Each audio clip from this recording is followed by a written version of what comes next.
Olá, meus amigos, um dia de muita paz para todos nós. Hoje, exatamente 17 de junho de 2024, estamos nós reunidos para estudarmos a obra Lázaro Redivivo, uma obra psicografada por Francisco Cândido Xavier pelo espírito Humberto de Campos.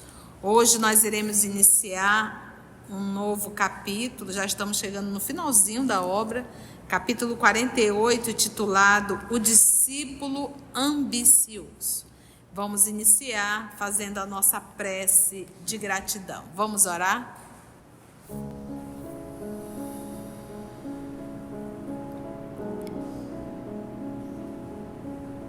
Divino amigo, mestre amado, irmão maior, amor de nossas vidas.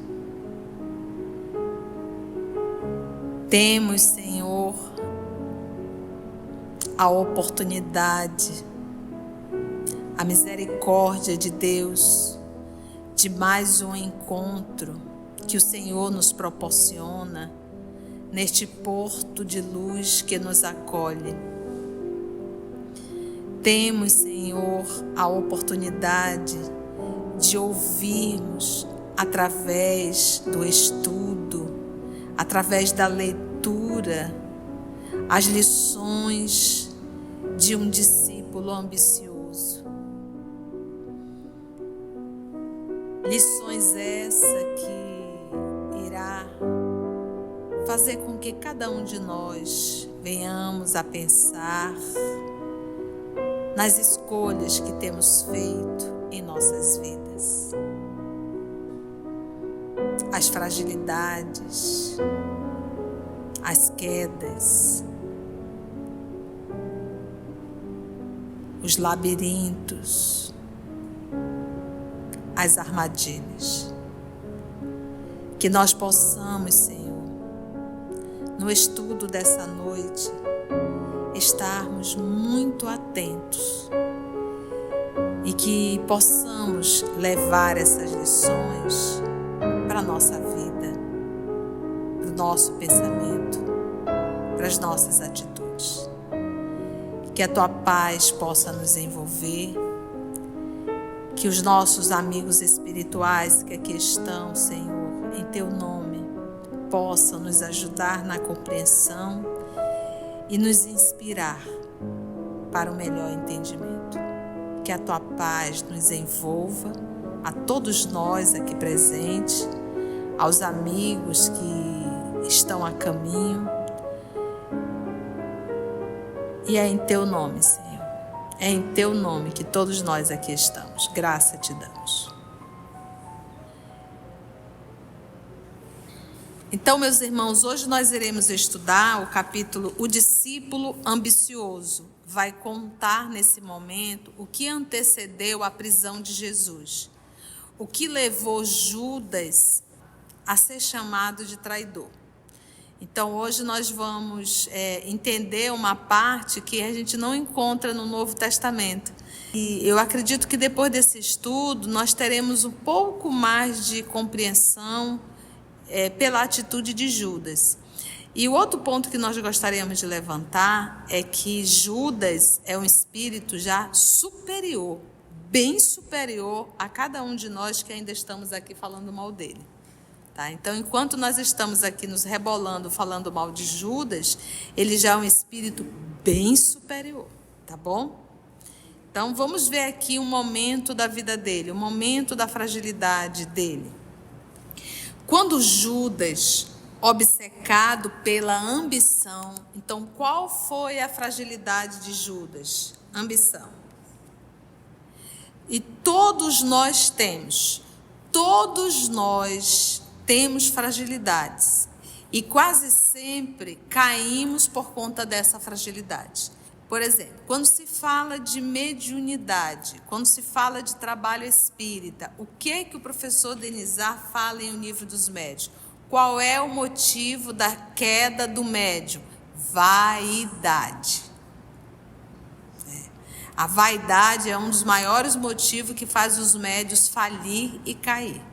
Então, quando o médio começa, é prece final aqui, né? Aí ele começa. Olha, gente, eu vi uma legião de espíritos chegando aqui, isso, aquilo, outro. Olha, a mediunidade, ela não foi feita para estar fazendo apresentação em palcos. Quando verdadeiramente nós percebemos, ficamos em silêncio, agradecendo a Deus por essa oportunidade. Porque quando eu começo a falar do que eu aparentemente estou vendo, isso pode ser, ainda mais quando existe um público, isso pode ser um movimento de vaidade.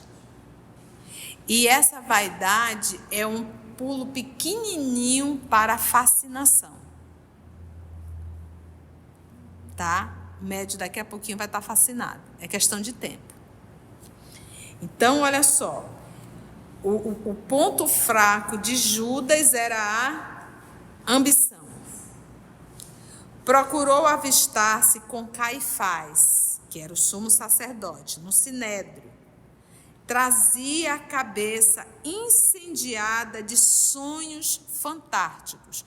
Porque quando nosso Senhor Jesus falava em reino, os Judas, como muitos, acreditavam num reinado material, físico.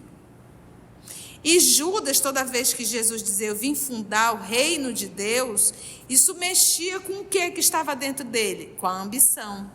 E nesse dia aqui, diz Humberto de Campos, a cabeça dele estava incendiando de ideias. Sabe aquele momento que a tua cabeça pega fogo, uma ideia atrás da outra?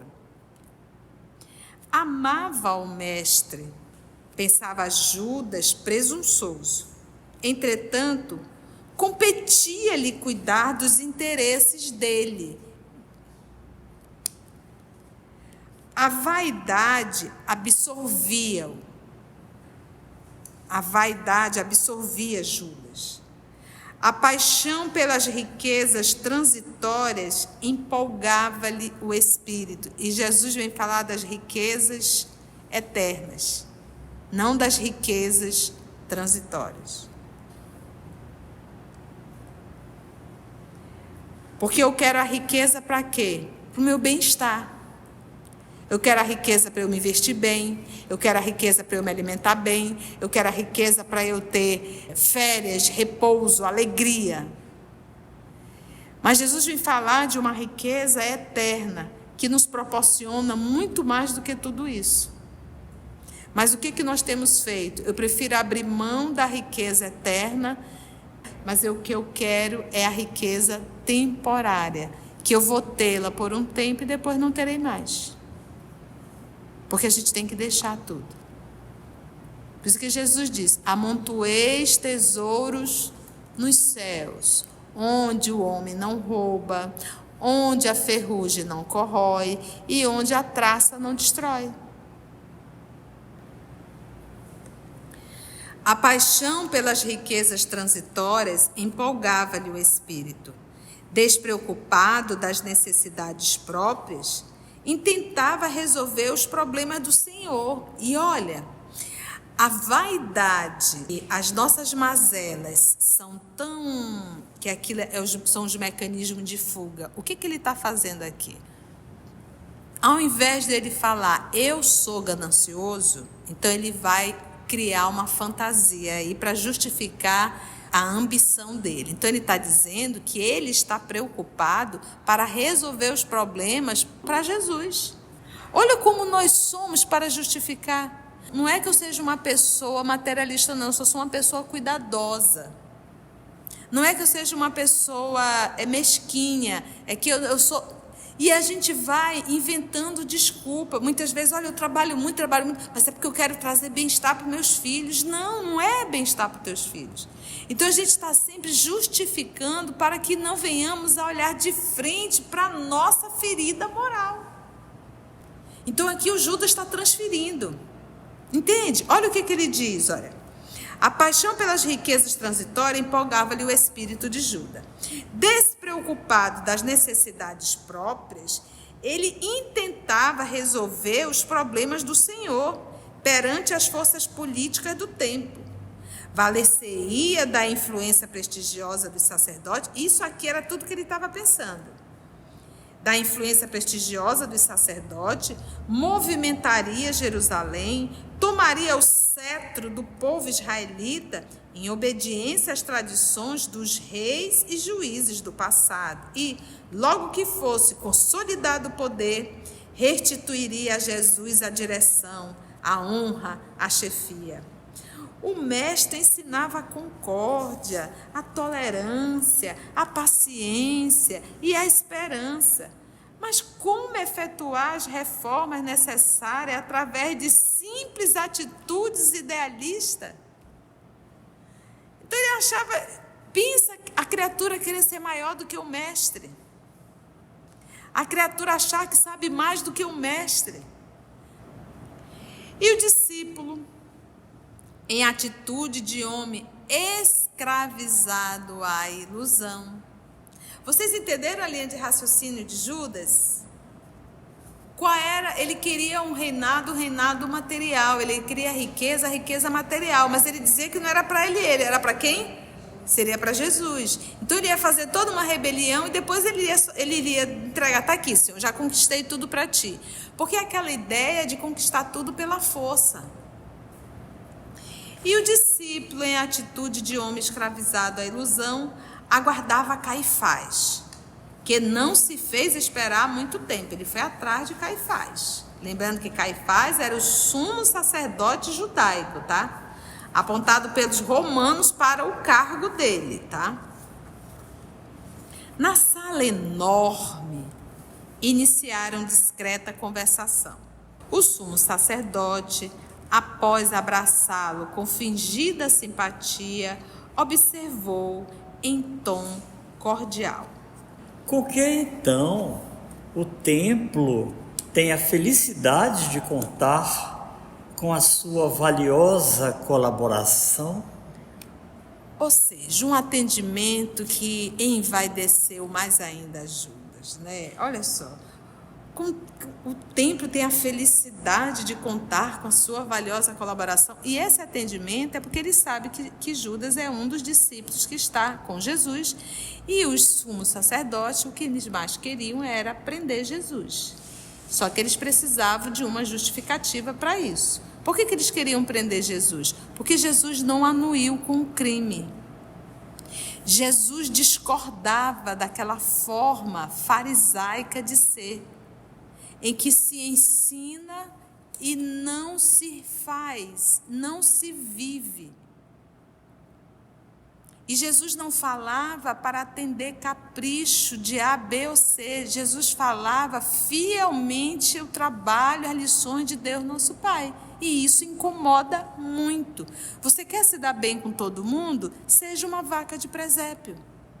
Balance a cabeça para tudo, não discorde de nada. Pronto, você vai estar muito bem na fita. Balance a cabeça para tudo aquilo que lhe convém. Faça tudo que o outro quer. Pronto, você não vai arrumar encrenca com ninguém, vai passar na vida, mas vai só passar. Se Jesus tivesse feito isso, a gente estaria falando de Jesus hoje? Se Sócrates tivesse feito isso, a gente estaria falando de Sócrates? Então, o que nós temos hoje? Uma sociedade que quer defender o seu, o resto que se dane. Eu vou fazer a minha parte aqui, eu quero tirar o meu. Então, hoje nós temos, eu conversando com uma conhecida, muito triste ela, pedagoga, e ela disse mesmo, a nossa área da educação finge estatística. A nossa área da saúde finge as estatísticas para cumprir protocolos, mas que na realidade não é assim. E todos nós somos vacas de presépio. É bom balançar a cabeça para tudo isso e ninguém fala nada. A gente não tem a consciência da força que teríamos se fôssemos verdadeiramente preocupados uns com os outros. Então Jesus foi contra tudo. Ele foi morto. Foi assassinado porque ele não anuiu com o crime. Mas ele ficou em paz com a própria consciência. Exclamou o leviano aprendiz, sentindo-se envaidecida. Nossa irmã Claudinha vai emprestar sua voz aqui para o Judas, para ajudar na leitura, para ficar didática, né, para a gente entender bastante. Vamos ver esse diálogo entre o sumo sacerdote e Judas. Ah, sim, é verdade. Caifás, consciente da própria importância na administração de Jerusalém, voltou a dizer: precisávamos de alguém com bastante coragem para salvar o Messias Nazareno. Olha, salvar. Disse Judas contente. Oh, sim, compreendo a situação. Prosseguiu o chefe do templo. Necessitamos de um rei que nos restaure a liberdade política e, em boa hora, os galileus nos oferecem tal oportunidade. Aliás, tenho muito prazer em tratar com a sua pessoa, homem providencial na realização, que não perde tempo com palavras ociosas. Tentei abordar indiretamente outros homens, daqueles que acompanham o Nazareno, porém todos eles, ao que me pareceu, são esquivos e indecisos. Creia, porém, que o seu gesto, anuindo aos nossos propósitos, apressará a vitória do Messias, conferindo elevados títulos aos seus companheiros. Terão eles destacada posição de domínio e sentar-se-ão na assembleia mais alta do povo escolhido. É tempo de libertação e, certo, Jesus é o rei que Jeová nos envia. Olha só a proposta, olha as informações aqui contidas. Primeiro, novamente, mexendo com a vaidade de Judas, né? Ele sabe falar. Então, você vê que é uma pessoa que sabe manipular consciência, sabe manipular a personalidade, sabe exatamente no ponto necessário para trazer aquele outro e manipular o outro. Então ele diz assim, de fato, necessitamos de um rei, olha só, necessitamos de um rei que nos restaure a liberdade política. Porque o que acontece aqui? Vamos lembrar? Quem administrava a Palestina eram os romanos, há séculos. Estava ali administrando a Palestina, eram os romanos. Mas os romanos, que essa era a ideia, a gente até estudou isso na obra Caminho da Luz, que a programação da espiritualidade era que não houvesse divisão de países, que fôssemos verdadeiramente uma só nação. E era o que Roma estava fazendo, era uma programação da divindade, só que Roma falhou. Roma acabou abusando um tanto mais. Então nós tínhamos ali Roma e eles respeitavam a parte religiosa, porque os romanos eram politeístas e os judeus, os hebreus, eram monoteístas. Então eles não interferiam nessa parte religiosa, mas eles administravam as finanças. Daí a revolta do povo judeu de ter que pagar os impostos para César, isso era algo que revoltava muito. Então os sacerdotes, eles faziam a administração religiosa e tinha lá um rei faz de conta, mas quem comandava tudo eram os romanos. Então mesmo dentro do templo tinha ali muitos soldados romanos, porque eles levavam a justiça, era a águia dominadora, né? Daí a deusa justiça romana.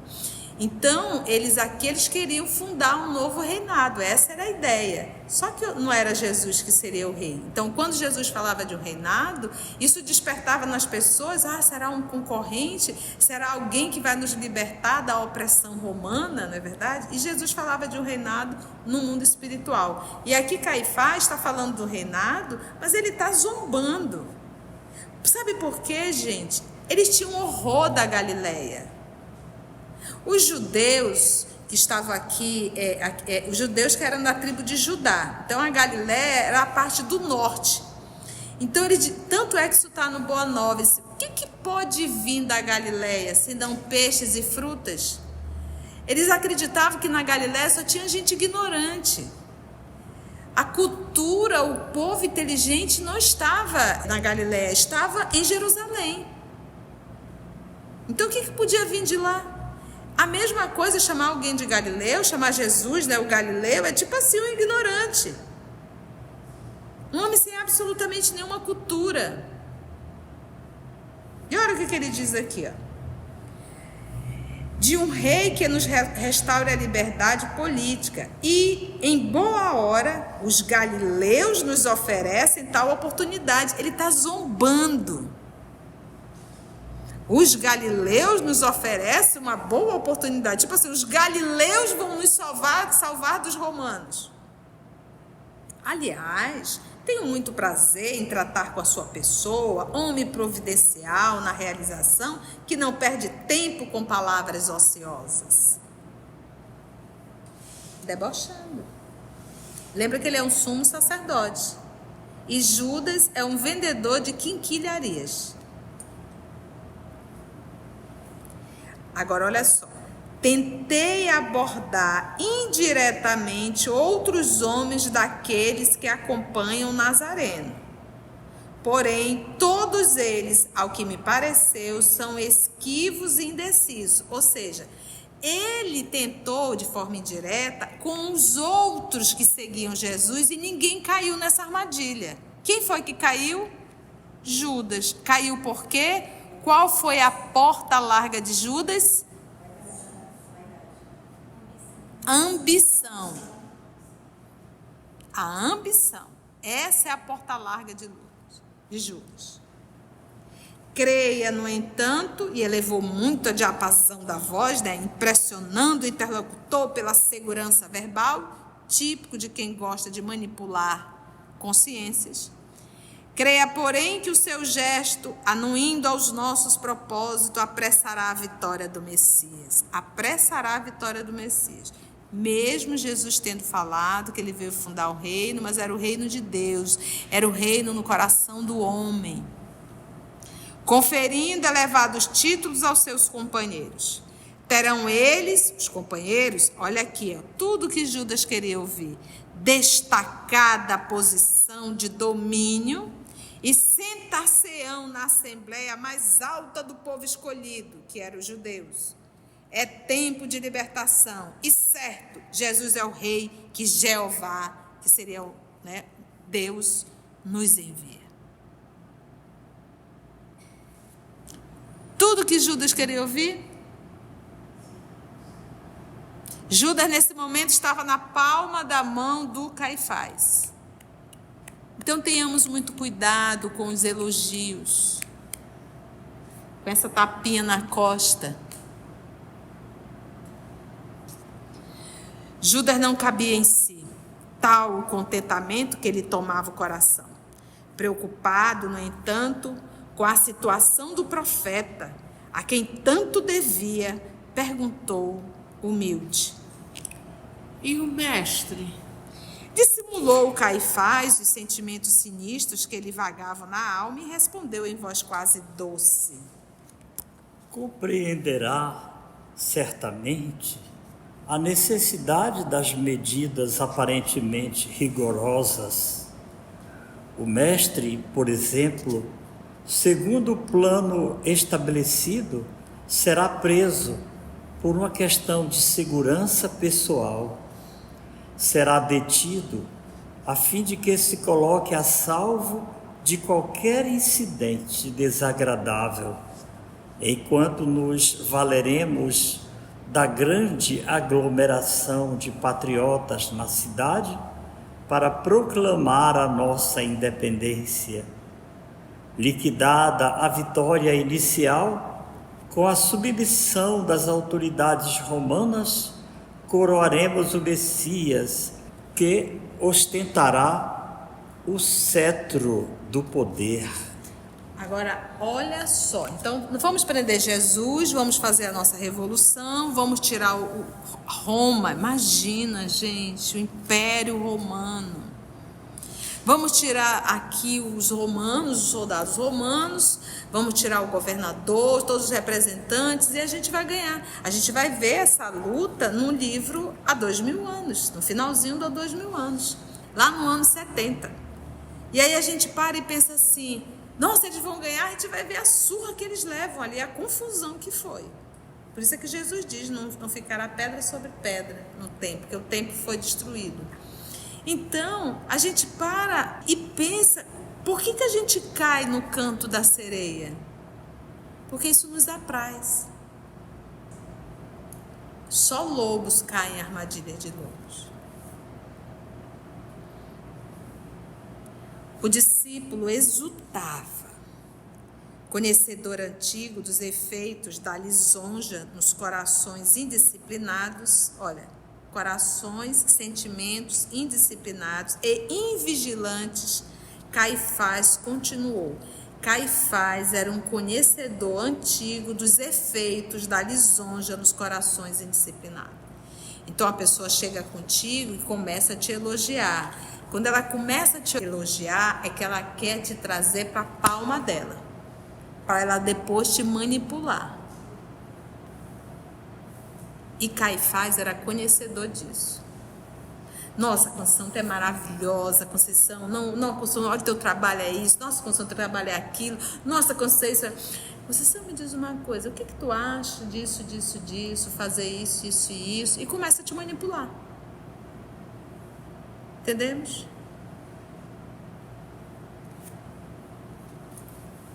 Da lisonja nos corações indisciplinados e invigilantes, Caifás continuou.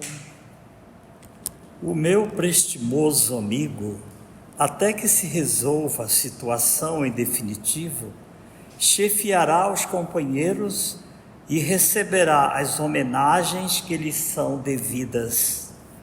Tomará o lugar do Messias provisoriamente e ditará ordens até que ele próprio, com a garantia desejável, possa assumir o poder.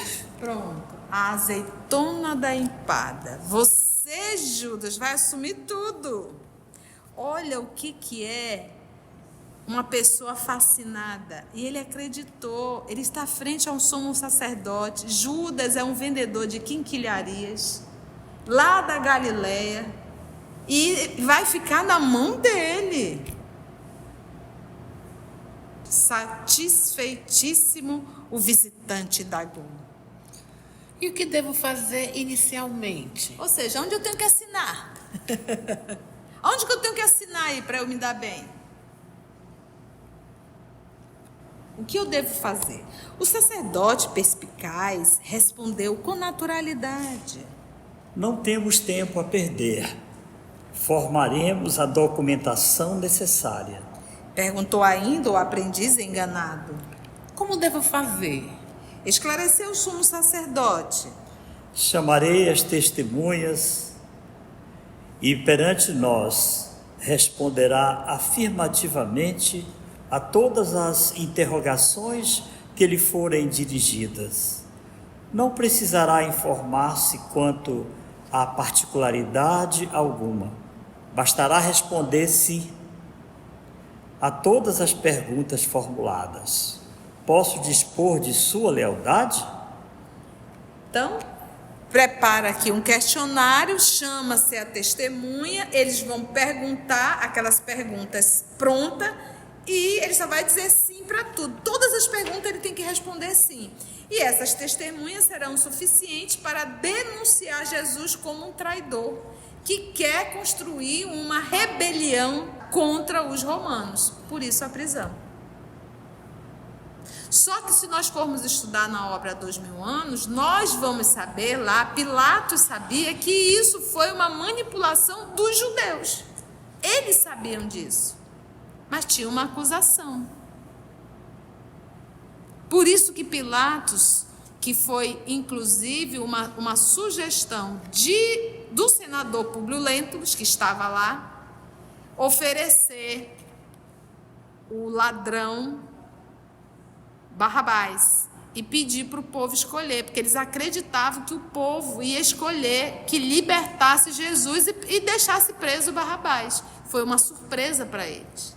Aí é quando Pilatos decide lavar as mãos. Vai brigar com o povo por quê? Por causa de um homem da Galileia? Um homem. Vamos ver? Judas não hesitou. Estava decidido a seguir as instruções de modo incondicional. Mais alguns minutos e organizou-se pequena assembleia com juízes e testemunhas. 2 escribas, que eram os secretários, perfilaram-se para fixar as declarações. Formada a reunião, o sumo sacerdote chamou o denunciante e iniciou o interrogatório. É discípulo de Jesus, o Nazareno? Confiante, Judas respondeu: Sim. Vem fazer declarações ao Sinédrio como judeu convicto da santidade da lei? Sim. Afirma que o Messias Nazareno pretende ser o rei de Israel? Sim. Assegura que ele promete a revolução contra o poder de César e a autoridade de Antipas? Olha, vocês estão vendo as perguntas?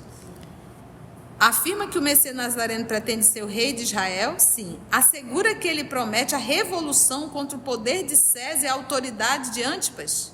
Ou Antipas, né? Sim. É verdade que ele odeia os romanos? Sim. Deseja de fato aproveitar a Páscoa para começar a rebelião? Sim. Declarará a emancipação política de Israel imediatamente? Sim. Promete lutar contra quaisquer obstáculos para derrubar as combinações políticas existentes entre Roma e esta província, no sentido de coroar-se rei? Sim. Pronto. Tem tudo. Entendeu a manipulação?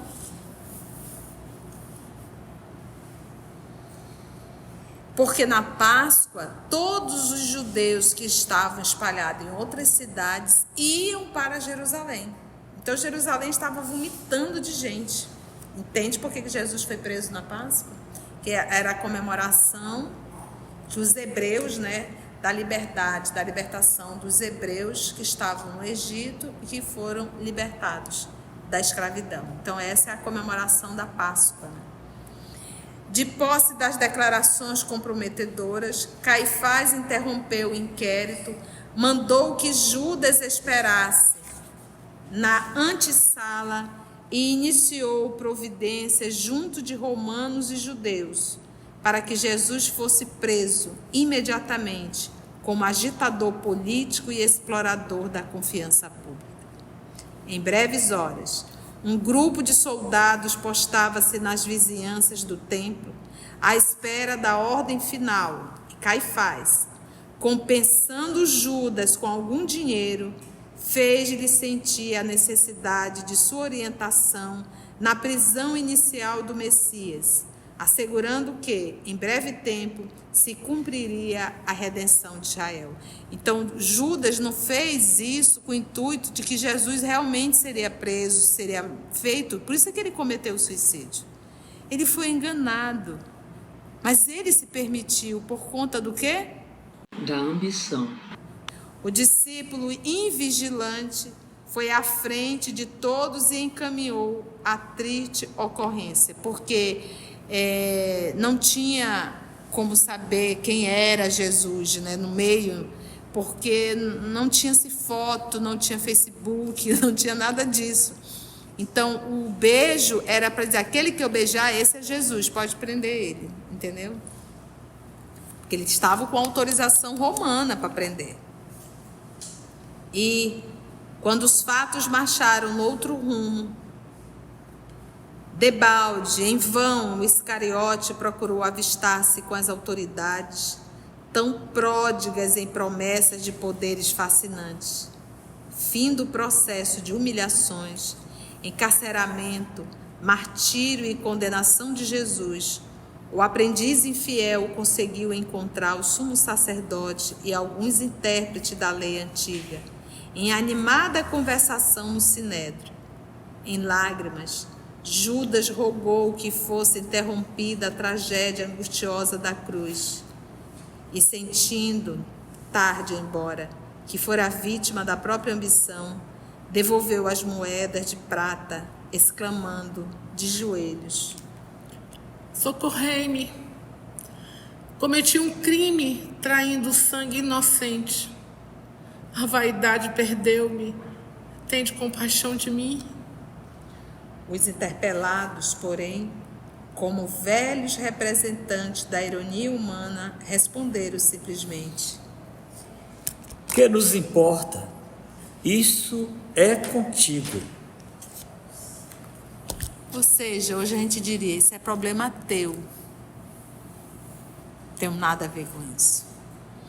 Mas lembra que foi tentado com outros discípulos. Judas que caiu porque qual era a porta larga dele? Era a ambição. Então, é isso que nós temos que parar e fazer uma autoavaliação. Qual é a minha porta larga? Todos nós a temos. Mas eu preciso conhecer qual é essa porta para eu trabalhar nessa porta. Para que eu não venha também a cair e derramar lágrimas e lágrimas de arrependimento. Foi bom, gente? Sim, agradeço ao professor Valdeir, que é ao nosso lado, a nossa querida Claudinha. Mais 2 semanas, a 49 e a 50, né? E logo depois a gente deve fazer cartas e crônicas. Aí no finalzinho, o Humberto chama o Judas de discípulo invigilante. Na realidade, todos os discípulos foram vigilantes. Não teve um discípulo vigilante. Nenhum discípulo foi vigilante. E nós também não somos discípulos vigilantes. Não vamos acreditar nisso que nós somos. O importante não é a invigilância, é o que você faz depois da invigilância. O Judas, ele ficou marcado por quê? Porque depois que ele caiu em si, chorou, se arrependeu, ele pegou o atalho do suicídio. O Pedro fez a mesma coisa. Caiu em si, chorou, se arrependeu e ele passou o resto da vida falando e corrigindo esse erro dele. Até quando o Paulo brigava com o Tiago Menor, e quando ele ia falar, ele dizia: eu, que traí o nosso Senhor Jesus Cristo, fiz isso, não tenho autoridade. Mas, por isso que a voz dele ficou mais potente e mais forte. Então, não é invigilância, porque nós somos invigilantes. É o que nós fazemos depois da queda na invigilância. Era isso. Entendi, me toca. E a gente para e pensa assim. Quando o Humberto de Campos ele traz o discípulo invigilante, essa proposta ela foi feita assim para todos. Isso é um fato. Mas quem caiu foi Judas.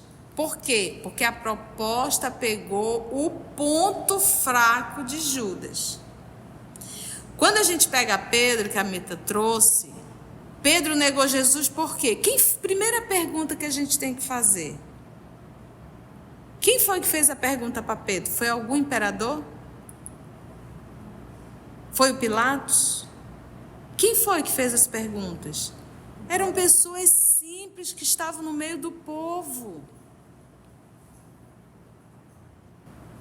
Só que qual era a porta larga dele? Medo. Ele poderia ter dito para aquela lavadeira: era eu sim. Mas ele estava desesperado. Sabe aquela hora que tu está desesperado, que tu não presta nem atenção aonde tu está e com quem tu está? Que você não consegue pensar, raciocinar? Não estava nem dentro de um tempo, porque o que custava eu dizer?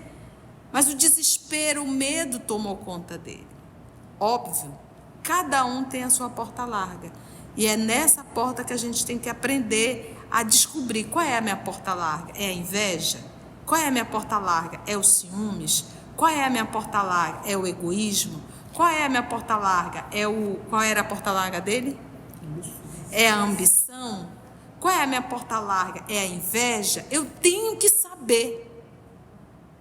Porque se eu não identificar para cuidar dela, é ela que vai me levar a grandes quedas.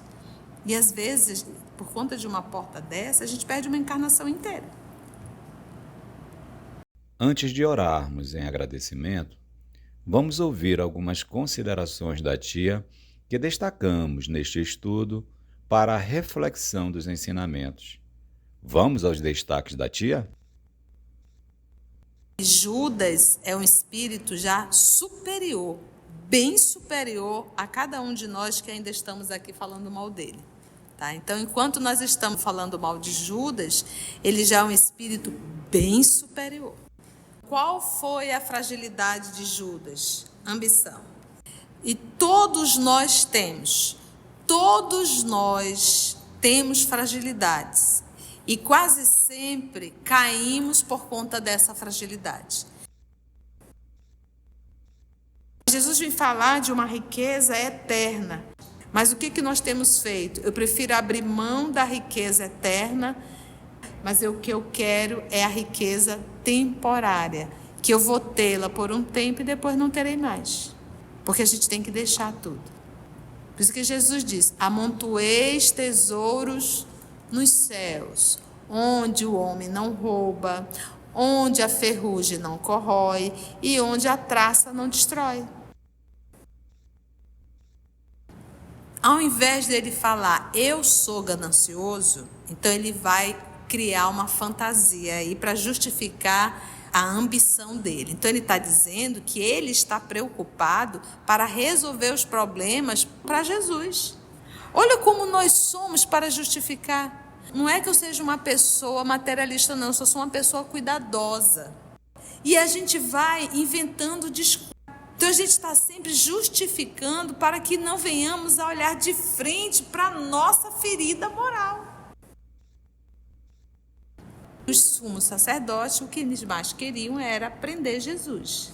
Só que eles precisavam de uma justificativa para isso. Por que eles queriam prender Jesus? Porque Jesus não anuiu com o crime.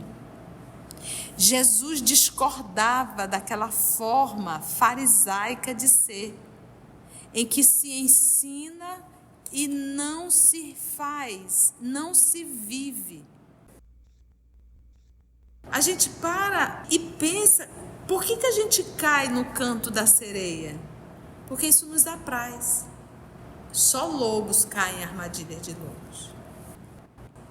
A pessoa chega contigo e começa a te elogiar. Quando ela começa a te elogiar, é que ela quer te trazer para a palma dela, para ela depois te manipular. Foi tentado com outros discípulos. Judas que caiu porque qual era a porta larga dele? Era a ambição. Então, é isso que nós temos que parar e fazer uma autoavaliação. Qual é a minha porta larga? Todos nós a temos. Mas eu preciso conhecer qual é essa porta para eu trabalhar nessa porta.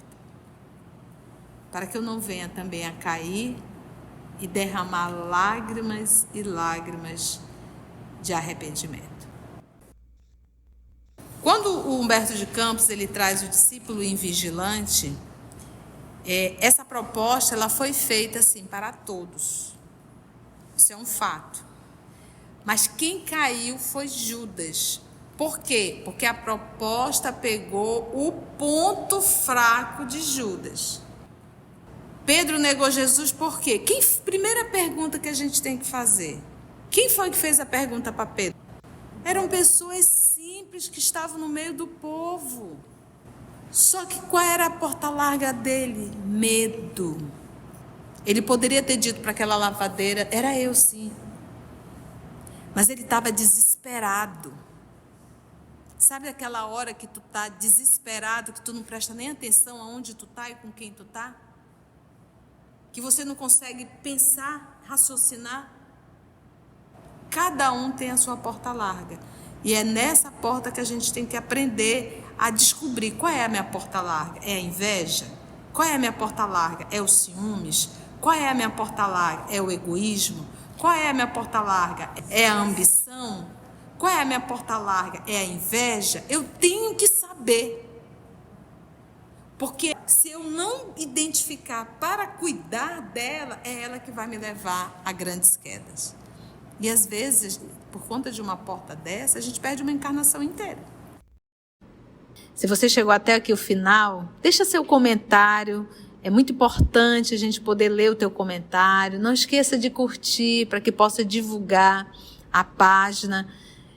Dá o seu like, né? E, se possível, faça a sua inscrição no nosso canal e toca o sininho. Porque quando você toca o sininho, o YouTube avisa para você quando o EOS publicar um novo estudo. Então, receba um grande abraço da família EOS Manaus. Assim, concluindo o nosso estudo de hoje e agradecendo o nosso Mestre Jesus por mais este momento de aprendizado, vamos orar? Então, assim, agradecemos a Deus, nosso Pai, agradecemos a Jesus, o amor de nossa vida, e aos amigos espirituais aqui presentes por mais uma oportunidade de estudo e de reflexão. Graça te damos, Senhor, que assim seja.